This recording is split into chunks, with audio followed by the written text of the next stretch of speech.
Graham's Graham's law of diffusion अगला topic है। देखो जी 13.12 Graham's law of diffusion.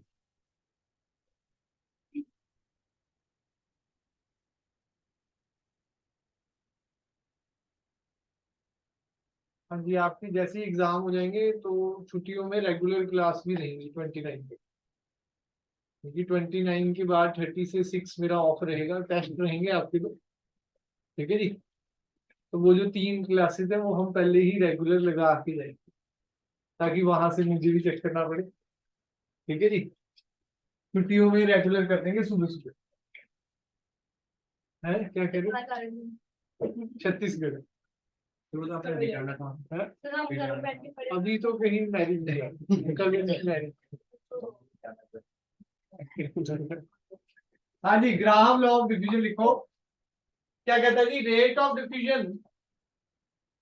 Diffusion is inversely proportional to 13.12। Rate of diffusion is inversely proportional to square root of the density. Rate of diffusion is inversely proportional to square root of the density. देखो ये तीनों law बड़े important है। Avogadro जो last class में कराया था, Graham's, और अगला है जी Dalton's law.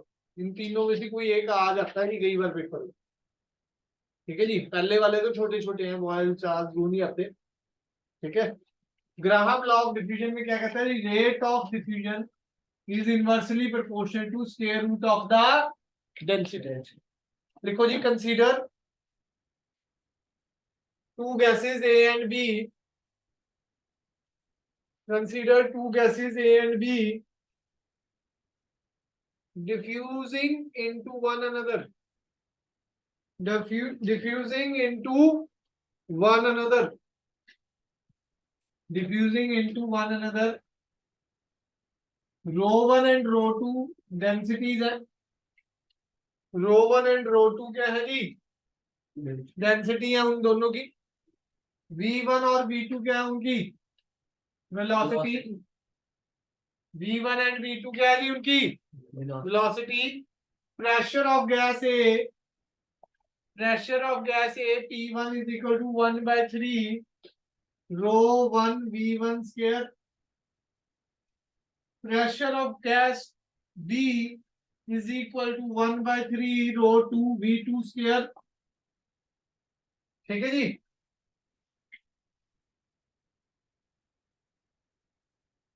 When steady state of diffusion, देखो, when steady state of diffusion occur, when steady state of diffusion occur,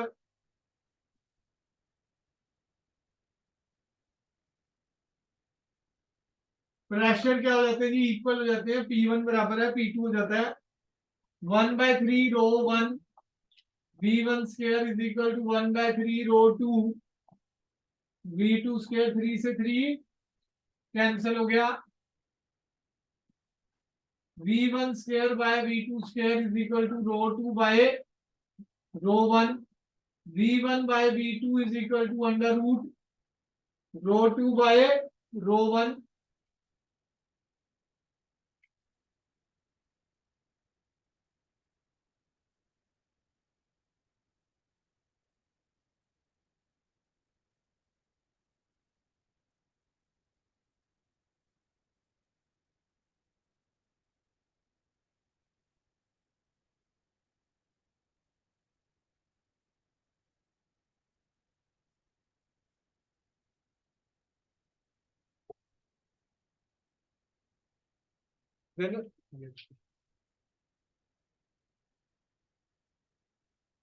और सिमरन आ रहा है कि नहीं? छुट्टी पे।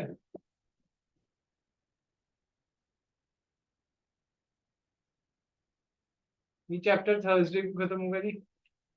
फिर मोस्ट प्रॉब्ली आपका थर्मोडायनेमिक्स में 3 लेक्चर लग जाएंगे, 4-5 तारीख को खत्म होगा, ठीक है जी।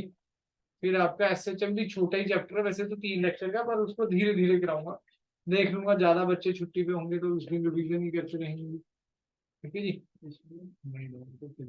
एग्जाम आपके 2 तारीख से स्टार्ट है, 1 से पहला किसका है? हाँ जी, rate of diffusion is directly proportional to velocity, याद रखने। तो R1/R2 क्या हो जाएगा भाई, V1/V2, और V1/V2 क्या है जी, ρ2/ρ1, hence R is inversely proportional to under root rho, hence proved हो गई।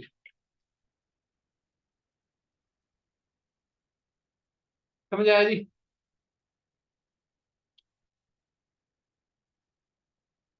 नेक्स्ट हमारा है जी Dalton's law of partial pressure. Next topic है जी Dalton's law of partial pressure.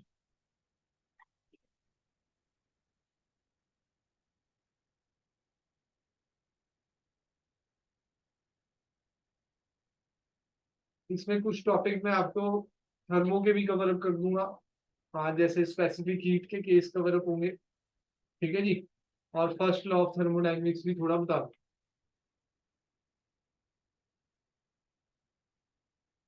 Relation between CP and CV भी डिस्कस हो जाएगा,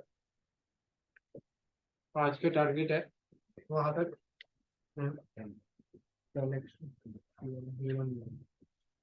है ना, दे दो जी किसी के पास है एक्स्ट्रा। हाँ जी लिखे जी Dalton's law of partial pressure.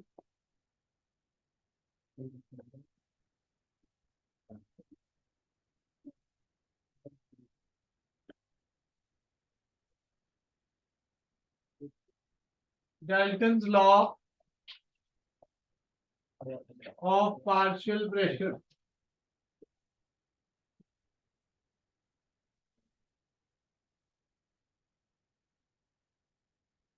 हाँ जी Dalton's law of partial pressure क्या कहता है जी, जो टोटल प्रेशर है मिक्सचर ऑफ द गैसेस का, कई सारी गैसेस मिक्स हो रही, ठीक है जी, एक कंटेनर में उसका वॉल्यूम V है, तो जो मिक्सचर का प्रेशर है, अगर इस कंटेनर में पहली गैस आती, सिर्फ ओनली वन गैस होती सारे कंटेनर में, उसका प्रेशर क्या था T1। दूसरी गैस भी इस कंटेनर में आती है अकेली, पूरा वही सेम वॉल्यूम ऑक्यूपाई करती, सेम टेम्परेचर पे, मतलब जो टेम्परेचर यहाँ था उसका प्रेशर P2 है।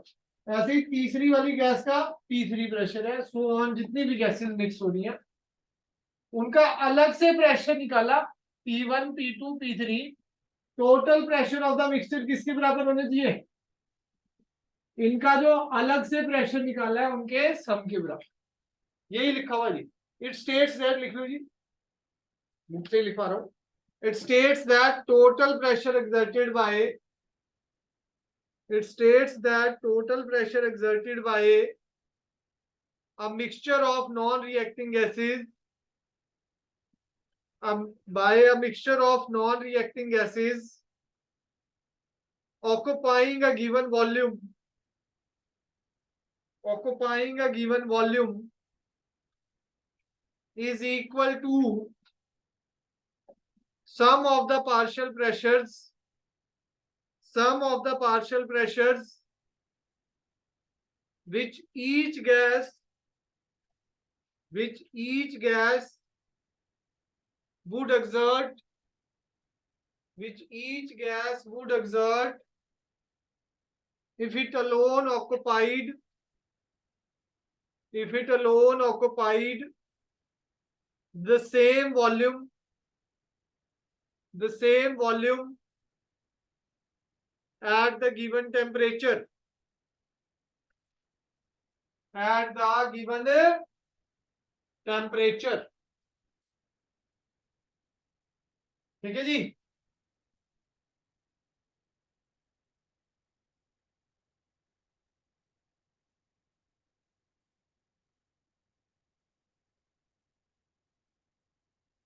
वही बताया जी,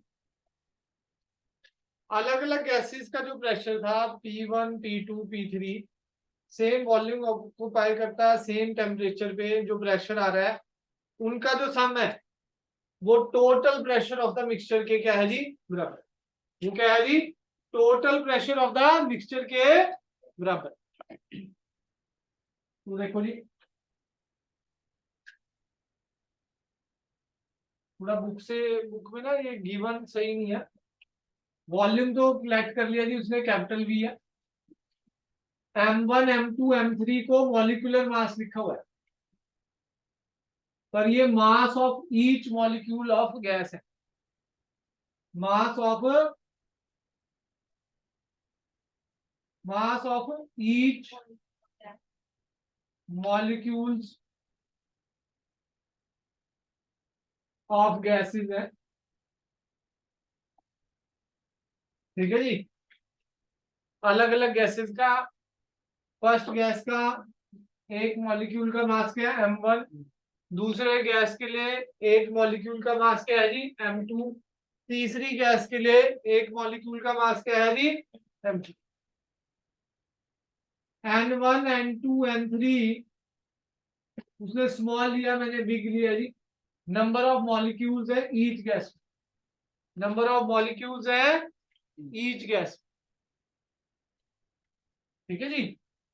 P1 P2 P3 प्रेशर है हर एक गैस का इंडिविजुअली अगर हम देखें। V1 V2 V3 so on, RMS velocities है ईच गैस, RMS वेलोसिटीज है ईच गैस। समझ आया जी, कोई डाउट? प्रेशर का फार्मूला क्या होता है? 1/3 M/N/V स्क्वायर RMS, याद है जी, कराया था लास्ट क्लास में एवोगैड्रो में। एवोगैड्रो में ये ड्राइव कराया था, वैसे पहले भी ड्राइव कराया है।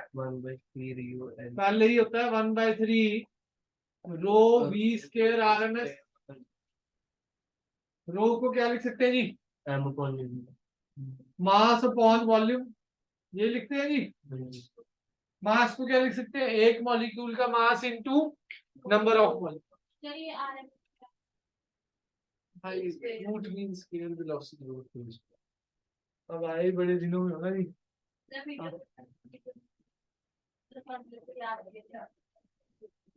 हाँ वीडियो मांगनी थी ना, मैं भी भूल जाता था। वो कजन की मैरिज है ना, तो फिर शाम को जाके भाई शॉपिंग इधर उधर लगे रहते हैं, काम बहुत हो जाता है। हाँ जी, P is equal to 1/3 Mn by capital V is equal into V square RMS। समझ आया जी? तो P1 plus P2 plus P3 so on क्या बनेगा, 1/3 पहले वाले के लिए M1 N1 V1 square by capital V, दूसरे का भी 1/3 M2 N2 V2 square by capital V plus 1/3 M3 N3 V3 square by capital V plus so on. यही बना जी सम करके, बस प्रेशर की वैल्यू डाल दी भाई। P1 के लिए पहली वाली गैस के लिए M1 आ जाएगा, N1 आ जाएगा, V1 आ जाएगा, वॉल्यूम सेम है, गिवन वॉल्यूम, टेम्परेचर भी सेम बोला एज टेम्परेचर इज सेम, तो किनेटिक एनर्जी भी क्या रहने वाली है भाई, कई बार बता दिया जी, अगर टेम्परेचर सेम है तो किनेटिक एनर्जी क्या रहती है जी सेम रहती है। तो हाफ M1 V1 स्क्वायर किसके बराबर है, हाफ M2 V2 स्क्वायर किसके बराबर है, half M3 V3 square so on is equal to half MV square. Let कर लिया,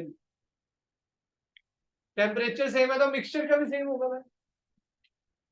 जब मिक्सचर में भी टेम्परेचर वही बोला है, तो मिक्सचर वाले का मास अगर एक मॉलिक्यूल का m है और उसकी वेलोसिटी v है, ठीक है जी, तो उसके लिए भी सेम रहेगा। तो यहाँ m1v1 हाफ से हाफ कट गया,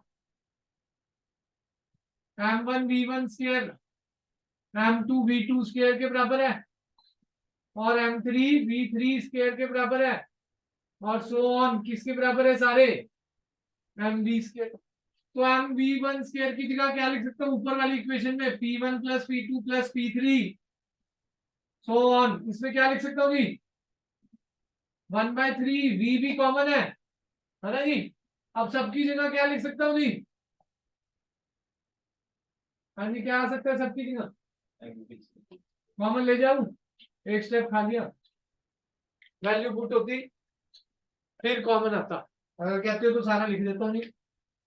ये आ गया जी, दूसरे के लिए क्या आएगा, 1/3 mv square n2 v plus 1/3 mv square n3 v plus so on, यही बना जी। क्या आ जाएगा, 1/3 mv square, capital V common ले लिया, n1 plus n2 plus n3 plus so on plus so on. ये क्या होता है, टोटल नंबर ऑफ मॉलिक्यूल्स। ये क्या होता है जी, टोटल नंबर ऑफ मॉलिक्यूल्स। देखो जी याद रखना, एक न्यूमेरिकल कराया था लास्ट क्लास में, लास्ट रुड़की वाला क्वेश्चन था वो 17, उसमें दो गैसेस मिक्स हो रही, जब भी गैसेस मिक्स होती हैं तो नंबर ऑफ मोल्स भी टोटल ऐड हो जाते हैं, नंबर ऑफ मॉलिक्यूल्स भी मिक्सचर में क्या होता है, जितने अलग अलग गैसेस होते हैं वो टोटल ही हो जाते हैं। तो n1 plus n2 plus n3 total कितना हो जाएगा जी, तो ये p1 plus p2 plus p3 plus so on किसके बराबर आ गया जी, टोटल प्रेशर। यही आपको क्या करना था भाई, प्रूव। ये टोटल प्रेशर आ चुका है, total pressure p1 plus p2 plus p3 plus so on, जितनी भी गैसेस है, हैंस प्रूव्ड हो गई। देखो जी मैंने यही बताया था, जो मिक्सचर की गैस है उसका मास m हो गया एक मॉलिक्यूल का, वेलोसिटी उसकी v होगी, क्योंकि टेम्परेचर सेम है तो उसकी भी काइनेटिक एनर्जी हर एक के बराबर ही होगी, ठीक है जी। टोटल नंबर ऑफ मॉलिक्यूल्स आ गए, तो ये टोटल प्रेशर हो, ये क्या हो गया जी, total pressure. Maxwell speed distribution अपने सिलेबस में नहीं है जी। अगला टॉपिक है डिग्री ऑफ फ्रीडम, ये नोट कर लो फिर, degree of freedom 13.17 page, VRMS पहले ही करा दिया था ये वाला टॉपिक, इसके न्यूमेरिकल भी हो गए VRMS वालों के दो। बस चैप्टर सिलेबस खत्म होने के बाद न्यूमेरिकल भी है जी, काम सारा, ठीक है जी। जेई के क्वेश्चन कम से कम 2 चैप्टर आ गए हैं सभी इंस्टीट्यूट से, कम से कम हम। और उसका फायदा तभी है कि आप अच्छी तरह रिवीजन करें, पढ़ें, अदरवाइज कोई फायदा नहीं। ज्यादातर जगह फ्लूइड्स चल रहा है, ठीक है जी।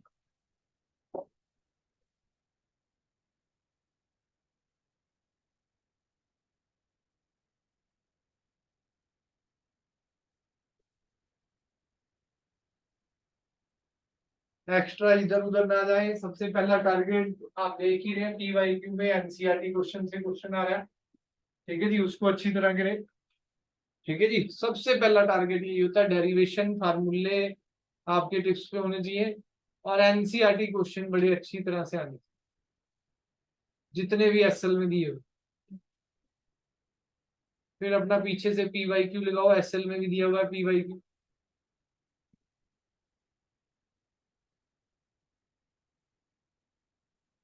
और एक मैंने बुकलेट भी दी थी PYQ की जेई वालों को।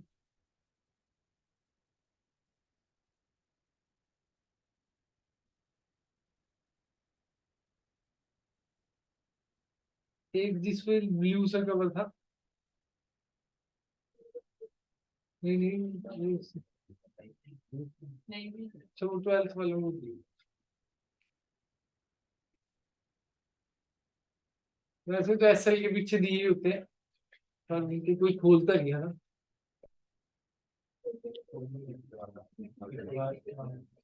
हाँ जी, चले आगे, जल्दी करो भाई।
जी लिखो जी, अगला टॉपिक है डिग्री ऑफ फ्रीडम।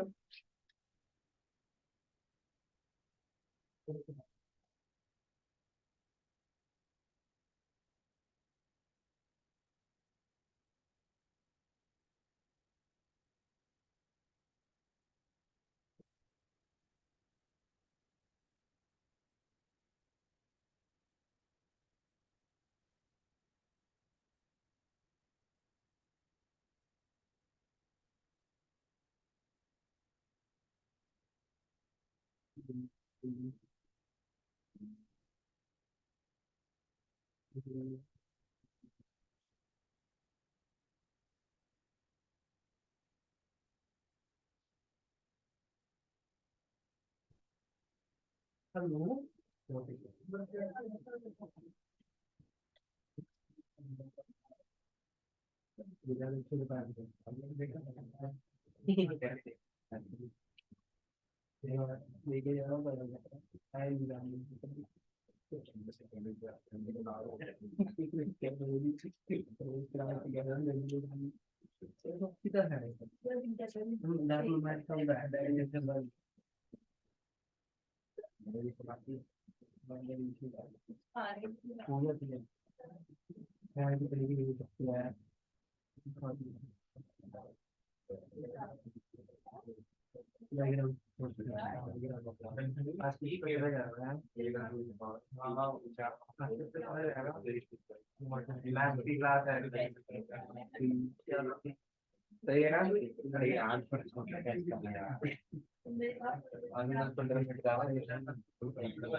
ये तो हम वास्तव में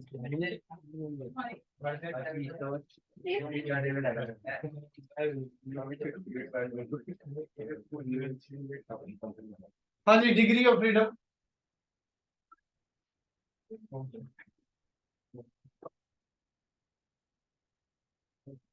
डिग्री ऑफ फ्रीडम क्या होता है जी? एक पार्टिकल है, उसकी पोजीशन और उसकी कॉन्फ़िगरेशन कितने कोऑर्डिनेट्स में हम स्पेसिफाई कर सकते हैं, मतलब कितने कोऑर्डिनेट लग रहे हैं उसकी पोजीशन और उसकी कॉन्फ़िगरेशन को डिस्क्राइब करने के लिए कंप्लीटली, उसको क्या बोलते हैं भाई? Degree of freedom. कोऑर्डिनेट समझते हो? एक्स एक्सिस, वाई एक्सिस और जेड एक्सिस। फोन दे दो जो या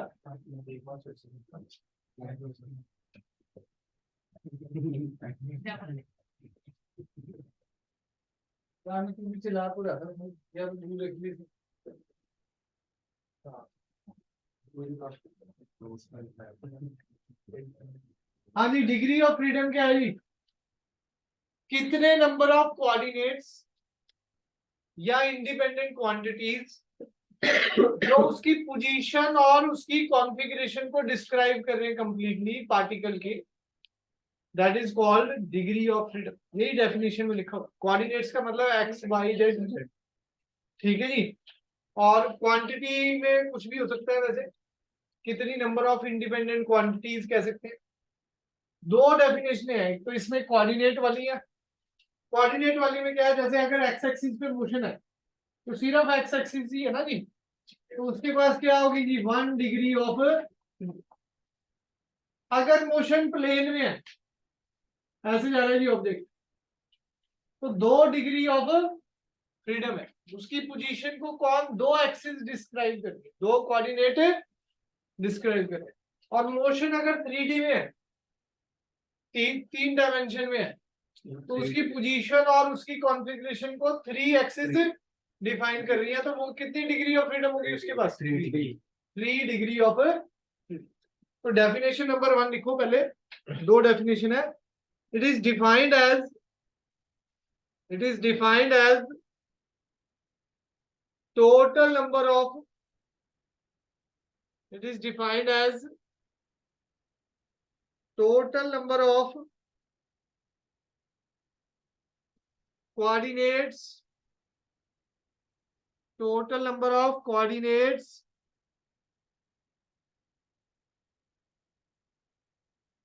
or independent quantities, or independent quantities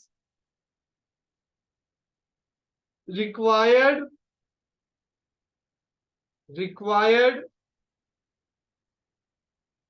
to describe completely, required to describe completely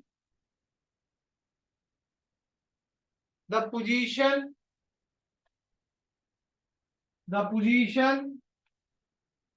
and configuration of the system, of the system, ठीक है जी। Position and configuration of the system. Second definition लिखो, और degree of freedom में also be defined as, degree of freedom में also be defined as total number of independent ways, total number of independent ways, total number of independent ways in which the particles of the system, in which the particles of the system can absorb energy, can absorb energy.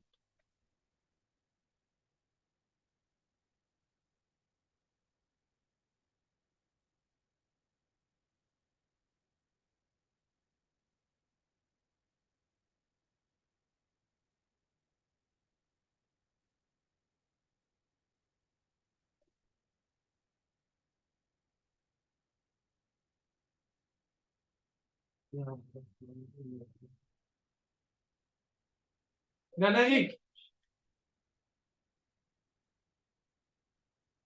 देखो जी, कितने तरीकों से, number of independent ways in which a particle of the system can absorb energy, उसको भी क्या बोलते हैं भाई, डिग्री ऑफ फ्रीडम।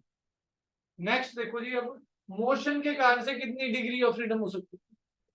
जैसे मैंने बताया 1D में जा रहा है तो 1 डिग्री ऑफ फ्रीडम लिखा हुआ है बुक में, ये सारा थ्योरी में पढ़ना है। जैसे if a particle moves along a straight line, we need only 1 coordinate, उसने लिखा है सारा। एक कोऑर्डिनेट चाहिए तो 1 डिग्री ऑफ फ्रीडम होगी। हाँ जी गुरु जी इधर तो देखो जी, ट्रांसलेशनल मोशन, मोशन के कारण से तीन टाइप का मोशन हम पढ़ेंगे यहाँ पर। ट्रांसलेशनल मोशन में ज्यादा से ज्यादा कितनी डिग्री ऑफ फ्रीडम हो सकती है? अगर 1D मोशन है तो 1 डिग्री ऑफ फ्रीडम है, 2 डायमेंशन में है तो 2 डिग्री ऑफ फ्रीडम है, 3 डायमेंशन में है तो 3 डिग्री ऑफ फ्रीडम। मतलब मैक्सिमम कितनी डिग्री ऑफ फ्रीडम हो सकती है? 3 अगर ट्रांसलेशनल मोशन। ठीक है जी। और अगर रोटेशनल मोशन में है, रोटेशनल मोशन में है, रोटेशनल मोशन में कैसे हो सकता है? या तो एंटी क्लॉकवाइज जा सकता है या क्लॉकवाइज जा सकता है। 2 ही डिग्री ऑफ फ्रीडम हुई नहीं। या तो बॉडी क्या जा सकती है? एंटी क्लॉकवाइज या क्लॉकवाइज। घूमेगी तो ऐसे ही ना जी। तो उसके पास 2 डिग्री ऑफ फ्रीडम हो जाती है, 2 degree of freedom.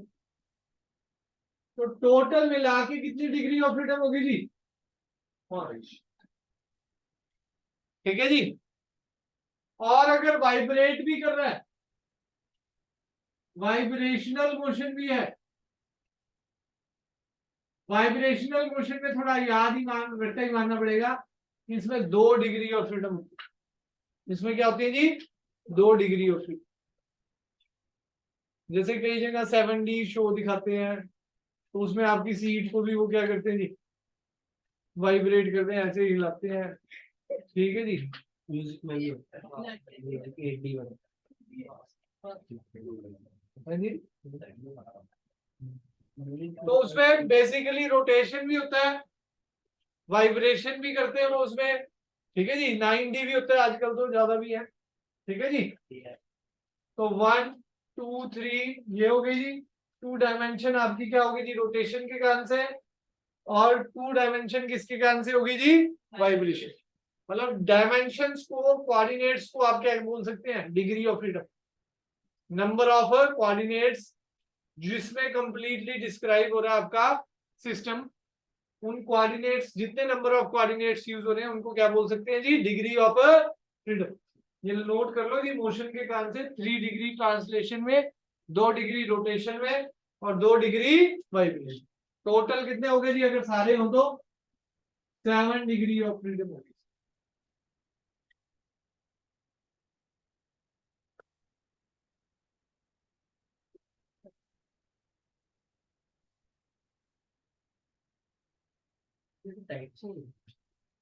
According to motion degree of freedom कितने हो सकते हैं?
हाँ जी, चले आगे।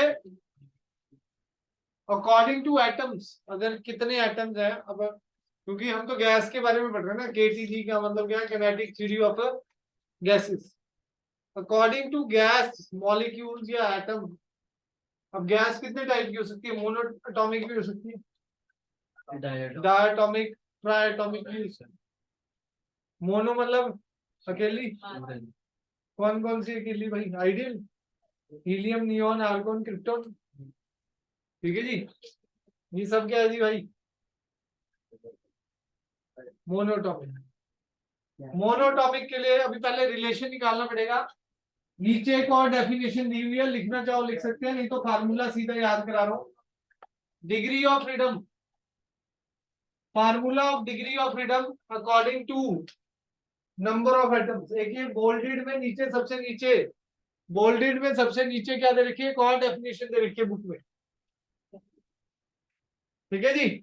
लिखना चाहो लिख लो, नहीं तो सीधा लिखो जी, formula for degree of freedom according to number of atoms and their relation. Formula of degree of freedom according to number of atoms,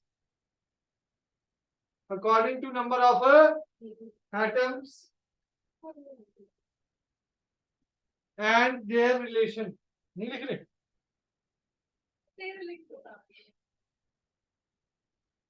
गुरुजी मेहनत करना सीख लो, नहीं तो +2 वालों से भी बुरा हाल होगा आपका। आपको पहले ही बता दूं, and their relations. Formula of degree of freedom according to number of atoms and their relations.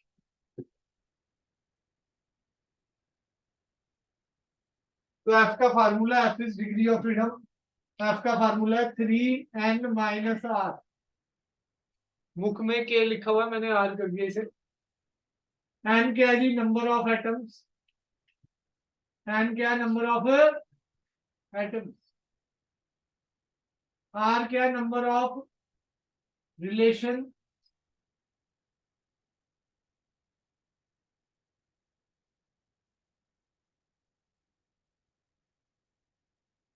Between the atoms.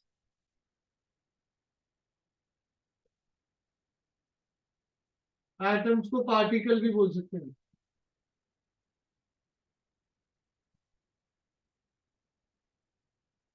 तो पहला केस है जी मोनोटॉमिक, पहला केस है for monoatomic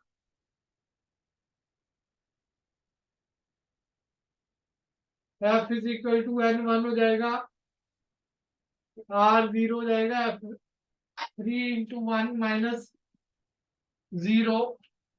degree of freedom क्या हो जाएगी जी, 3।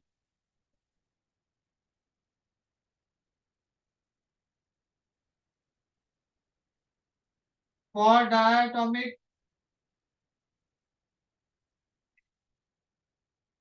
फॉर डायटोमिक एन क्या हो जाएगा, 2। डायटोमिक कौन है, मोनोटॉमिक में helium, neon, argon, krypton.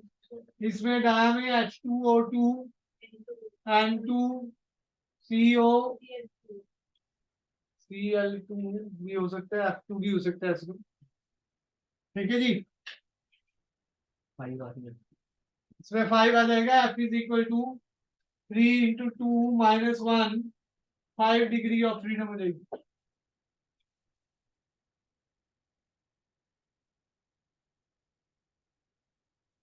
Triatomic में दो केसेस हो जाएंगे, लीनियर और नॉन लीनियर। ट्राइटॉमिक में दो केसेस हो जाएंगे, लीनियर और नॉन लीनियर।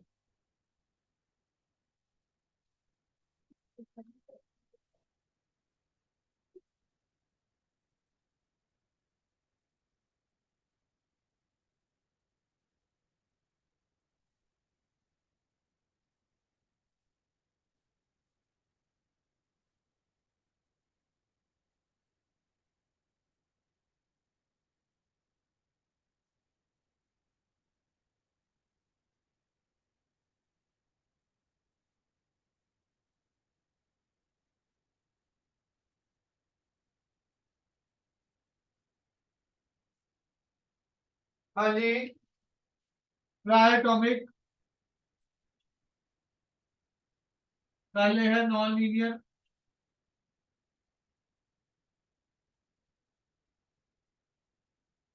नॉन लीनियर में है H2O, SO2 etcetera.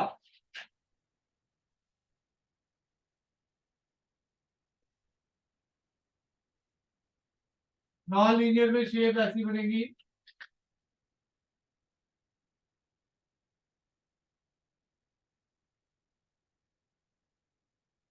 N3 R3 F is equal to 3 into 3 minus 3 9 minus 3 F is equal to क्या हो जाएगा जी?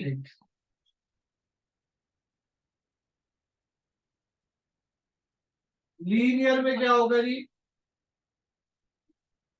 ऐसे डायग्राम बनेगा, इसमें 3 रिलेशन थे, इसमें 2 रिलेशन है। N3 R2 रिलेशन का मतलब बॉन्ड होता है जी। रिलेशन का मतलब क्या होता है जी? बॉन्ड। लीनियर में एग्जांपल है CO2 CS2 HCN एक्सेट्रा।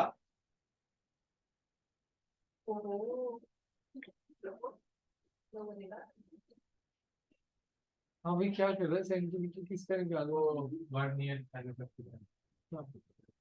वो भी करा दिया क्या आपको? एक्सपेरिमेंट बस जनवरी में वही कराना है जी। एरर भी एक्स्ट्रा जो जेई और नीट की टॉपिक है,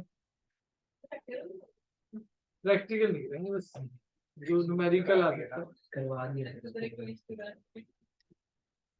तो यहाँ लैब खोलनी पड़ेगी। Lab 3 into 3 minus 2 9 minus 2 7 degree of freedom. देखो जी, अगला law of equipartition of energy, जल्दी करें जरा। बुकलेट लाए हैं जी थर्मोडायनेमिक्स की। चलो केटीजी की तो मैंने दे दी, उसमें सी करा दूं, अभी दी है, पीडीएफ मैंने भेज दी है, सुबह ही भेज दी थी। बाकी टेस्ट है क्लास के बाद आपका 15 मिनट का डेरिवेशन, और वो बस डेरिवेशन के लिए। कोई नहीं, आप डेरिवेशन दे दो, आप न्यूमेरिकल दे देना। आपको न्यूमेरिकल तो रहता लास्ट क्लास में।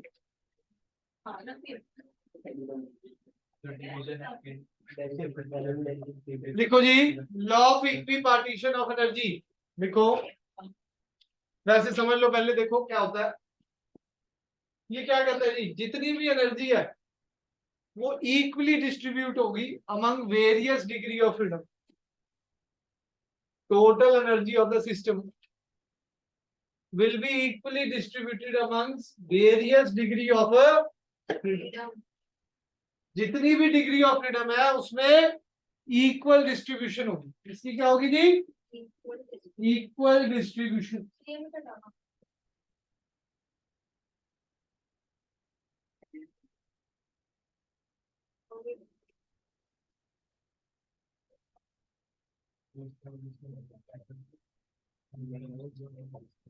Law of equi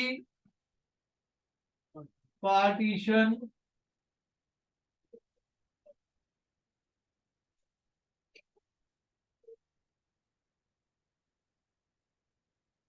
of energy.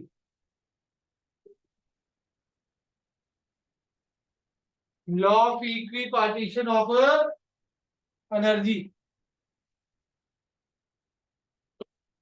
देखो जी, it states that for any system in thermal equilibrium, for any system in thermal equilibrium, thermal equilibrium का मतलब क्या है? उसका टेम्परेचर सेम रहेगा, चेंज नहीं होगा। For any system in thermal equilibrium the energy is equally distributed among its various degree of freedom। Energy is equally distributed among energy is equally distributed among its various degree of freedom। Various degree of freedom and हर एक में कितनी जाएगी जी? Half की भी। and energy associated with and energy associated with each degree of freedom. Each degree of freedom is half kBt. Half kBt.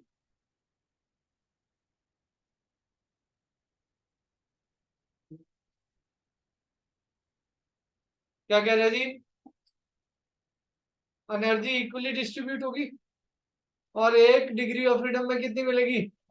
Half की। बस यही बोल, बाकी तो पता ही है फिर के बी क्या है, बोल्ट्जमैन कांस्टेंट, टी क्या है जी, टेम्परेचर वो लिखा हुआ है जी। ठीक है जी।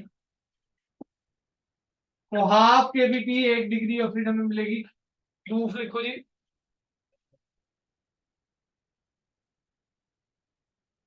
Consider one mole,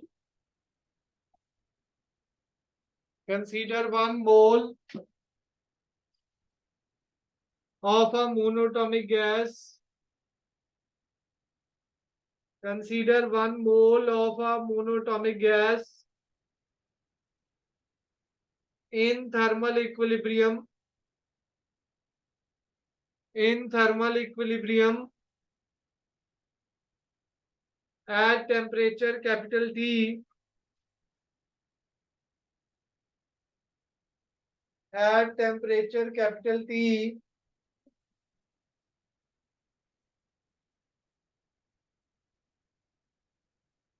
Full stop. Monatomic gas has 3 degree of freedom. Full stop. Monatomic gas has 3 degree of freedom. Monatomic gas has, full stop. Monatomic gas has 3 degree of freedom.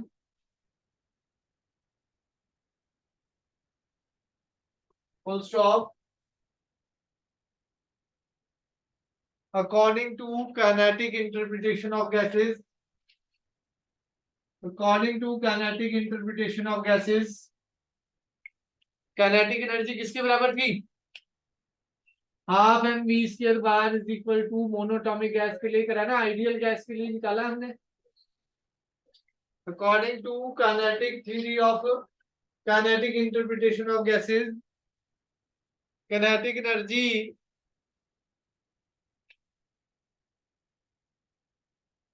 per molecule, kinetic energy per molecule is given by half mv square bar is equal to 3/2 kBt.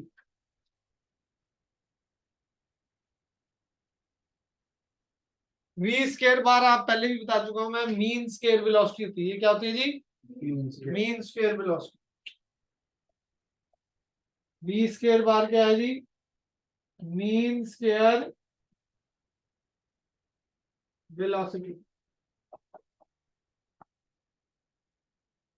We X square comma V X square bar comma V Y square bar and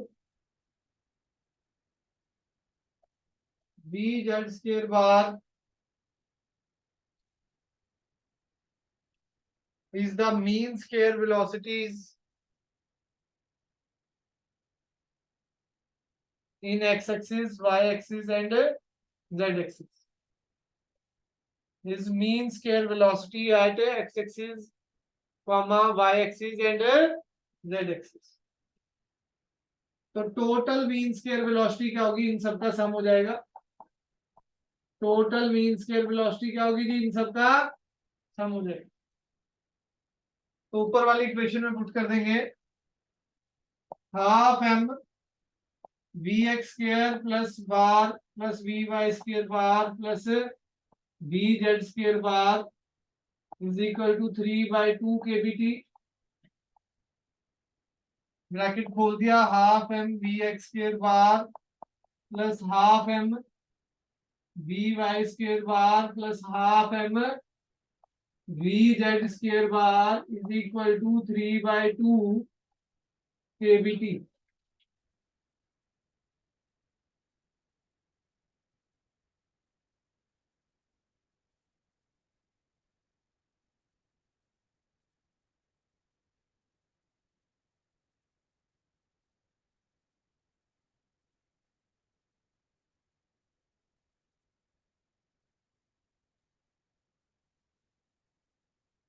एक छोटा सा line आगे लिखा हुआ है जी कि ये जो मोशन है गैस का वो क्या होता है जी, रैंडम होता है। तो कोई प्रेफर्ड डायरेक्शन तो है नहीं, ठीक है जी। तो एवरेज किनेटिक एनर्जी हर एक एक्सिस पे क्या रहती है जी, सेम। एवरेज किनेटिक एनर्जी हर एक एक्सिस पे क्या रहती है जी, तो ये लिख लेना जी। तो हर एक पे अगर सेम है, half M we x square बराबर है half M we Y square बराबर है half M V Z square, सारे बराबर है। तो क्या लिख सकता हूँ, 3 × 1/2 एम वी एक्स स्क्वायर किसके बराबर है जी, 3/2 के बी टी। यहाँ पुट कर दिया ना जी, y की जगह भी x ले लिया, z की जगह भी x ले लिया, तीनों इक्वल है। तो y की जगह भी क्या ले सकता हूँ x, z की जगह भी क्या ले सकता हूँ जी x। तो 3 से 3 कैंसिल हो गया, half M we x square is equal to half के बी टी। तो x एक्सिस में एनर्जी कितनी अब्सॉर्ब हुई जी, हाफ के बी टी। एक कोऑर्डिनेट में कितनी, एक कोऑर्डिनेट का मतलब एक डिग्री ऑफ फ्रीडम। एक कोऑर्डिनेट का मतलब क्या है, देखो जी डिग्री ऑफ फ्रीडम की डेफिनेशन क्या है, number of coordinates required to describe its position and configuration. एक कोऑर्डिनेट में एनर्जी कितनी भाई, हाफ केबीटी। तो तीनों कोऑर्डिनेट्स में एनर्जी क्या होगी भाई, इक्वली डिस्ट्रीब्यूट होगी, हेंस प्रूव हो गया। अगर ये एक के लिए आ गई है तो ये सारों के लिए क्या होगी जी, half M we x square is equal to half M we Y square is equal to half M V Z square is equal to half के बी, हेंस प्रूव।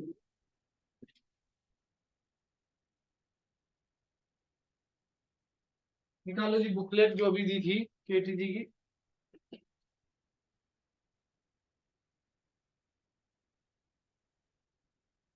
सुबह भेजी थी मैंने ऑनलाइन भी, B7 लिखा हुआ है जी।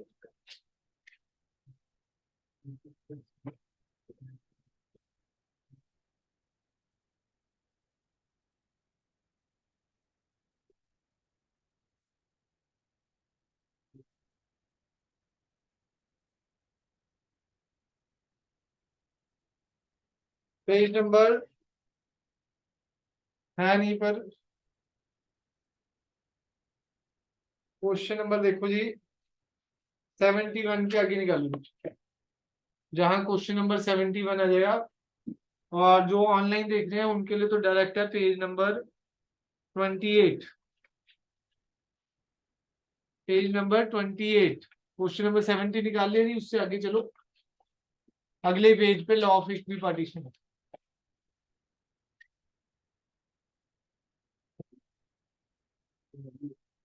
बुकलेट में मैं आपको टॉपिक बता देता हूँ जो नहीं पढ़नी है,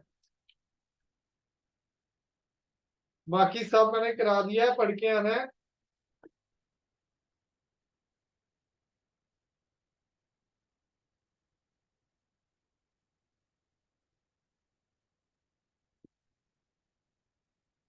क्वेश्चन नंबर 22 के बाद दो टॉपिक है, वंडरवाल गैस इक्वेशन, अब ये सिलेबस में नहीं है, और एंड्रू कर्व, ये नहीं करना है, बाकी सारे टॉपिक करा दिए। ठीक है जी। क्वेश्चन नंबर 70 के बाद देखो जी लॉ ऑफ इक्वी पार्टीशन अगले पेज पे ही है, खोल लो गुरु जी जल्दी। वो बता तो दिया, एंड्रू कर्व और वंडरवॉल, पेज नंबर नहीं लिखे हुए जी इसके नीचे ना। क्वेश्चन नंबर 70 निकालो ना, हाँ बस ये इसके आगे लॉ ऑफ, हाँ वो रही।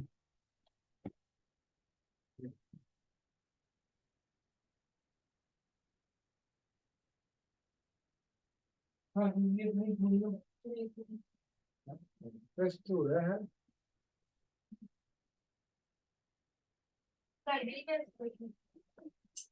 उसके आगे एक पेज आगे बस, लॉ ऑफ इक्वी पार्टीशन निकाल ली थी। हाँ जी, लॉ ऑफ इक्वी पार्टीशन में अगर आप देख रहे हैं, जो आपने किनेटिक एनर्जी का फार्मूला पढ़ा था वो चेंज हो गया।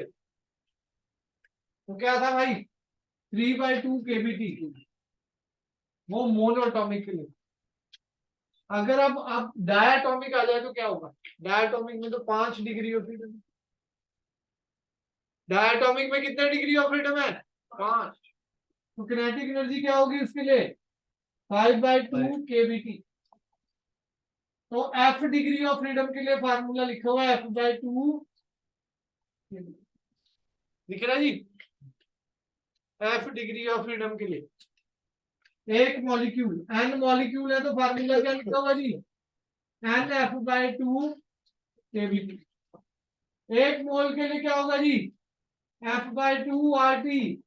N मोल के लिए क्या होगा या म्यू मोल के लिए क्या होगा? F/2 mu F/2 RT। ठीक है जी। पर ग्राम में भी निकाला हुआ है जी। मैंने आपको बताया था किनेटिक एनर्जी पर ग्राम भी होती है। 3/2 स्मॉल RT था। यहाँ क्या आएगा जी? F/2 small RT। Small r क्या होता है? Capital R bye molecular mass. ठीक है जी। अगले पेज पे जी।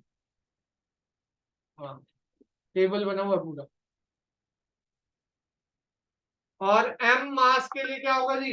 1 ग्राम के लिए था, m मास के लिए क्या होगा जी? m ग्राम के लिए m से मल्टीप्लाई हो जाएगा। हाँ जी, उससे 2 पेज आगे स्पेसिफिक हीट और स्पेसिफिक हीट कैपेसिटी लिखा हुआ है बुकलेट में। 2 पेज। हाँ, ये रहा। स्पेसिफिक हीट और specific heat capacity. Specific heat मैंने पढ़ा दिया था। क्या होता है जी स्पेसिफिक हीट? सारा भाई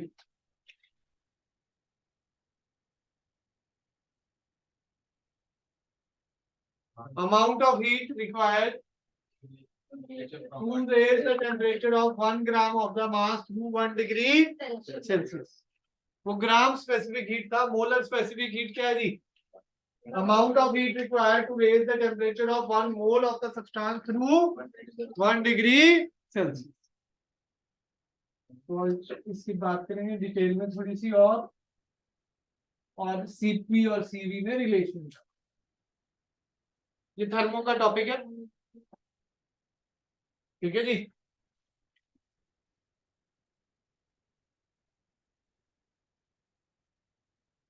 थोड़ा मिक्स चलता है ये केटीजी और थर्मो।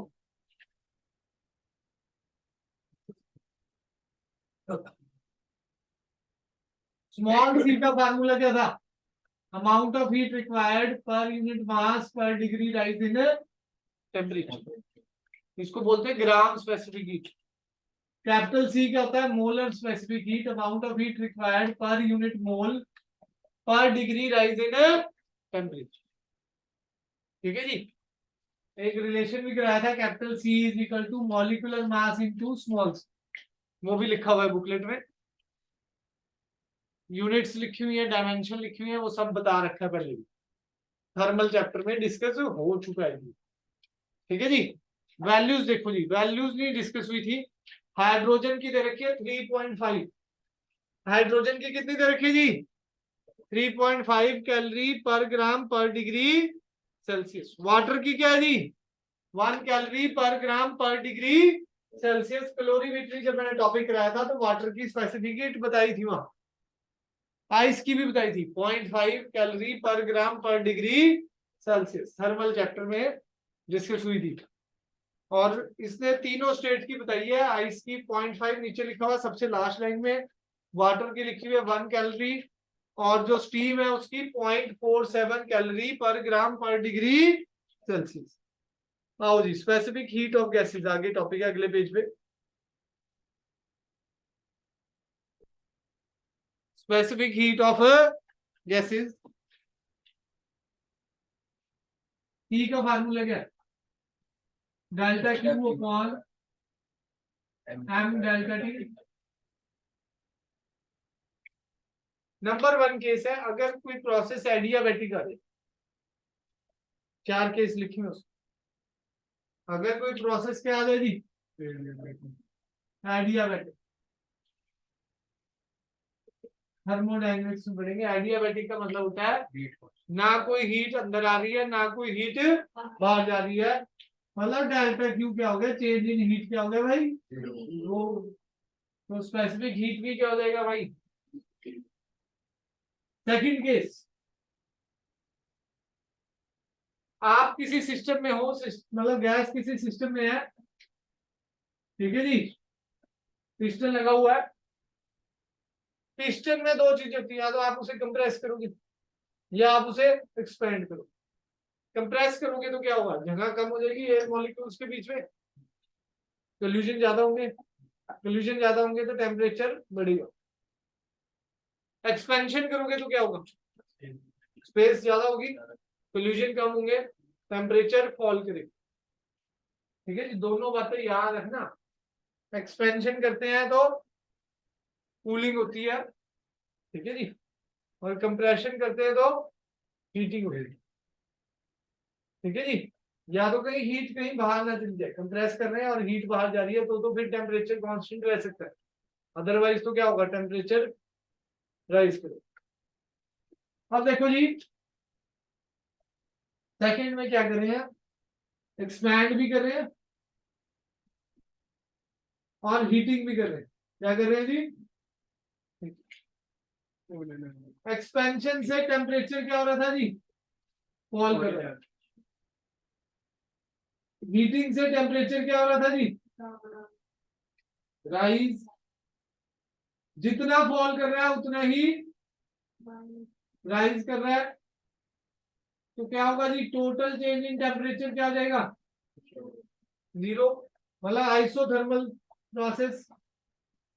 तो अगर डेल्टा टी ही जीरो हो जाएगा तो स्पेसिफिक हीट क्या हो जाएगी, इंफिनिटी। स्पेसिफिक हीट क्या हो जाएगी जी, इंफिनिटी। समझ आया जी। थर्ड केस, फॉल ज्यादा हो रहा है, फॉल टेम्परेचर का ज्यादा है, delta t fall is greater than delta t rise, heating करने से। तो डेल्टा टी क्या हो जाएगा हमारा, नेगेटिव। डेल्टा टी क्या हो जाएगा जी हमारा, तो सी भी क्या हो जाएगी, नेगेटिव। चौथा केस, डेल्टा टी फॉल कम है as compare to delta t rise, तो डेल्टा टी क्या हो जाएगा जी, पॉजिटिव। स्पेसिफिक हीट क्या हो जाएगी जी, समझ आ गया जी। डेल्टा टी फॉल अगर ज्यादा है, फॉल ज्यादा हो रहा है, राइज कम हो रहा है, तो डेल्टा टी क्या हो जाएगा, नेगेटिव। सी क्या हो जाएगा, नेगेटिव। डेल्टा टी फॉल कम है, राइज ज्यादा है, तो डेल्टा टी क्या हो जाएगा, पॉजिटिव। स्पेसिफिक हीट क्या हो जाएगा जी, समझ आया जी, नोट कर लो जी।